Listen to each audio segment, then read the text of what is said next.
Welcome to Pindar Poetry. We hope you learned something new. You start by confirming you're signed into the Google account you'll use. This determines where balance lands. Once done, open the Play Store app and tap your profile icon to access payments and subscriptions. Make sure the app is updated so options appear correctly. Next, decide how you'll add funds, redeem a gift card, enter a promo code, or add a card.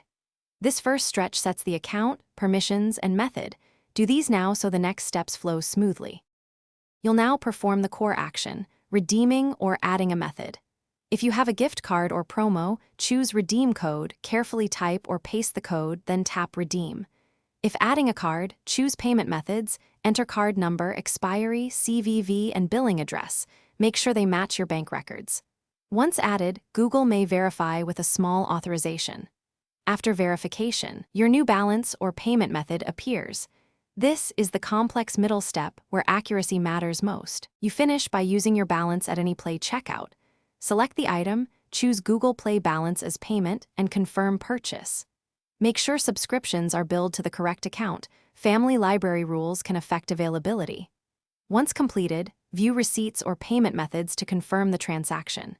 If your balance doesn't appear, try signing out and back in, clear the Play app cache, and verify your account region. If still unresolved, contact Google. Thanks for watching. Consider subscribing if we helped you.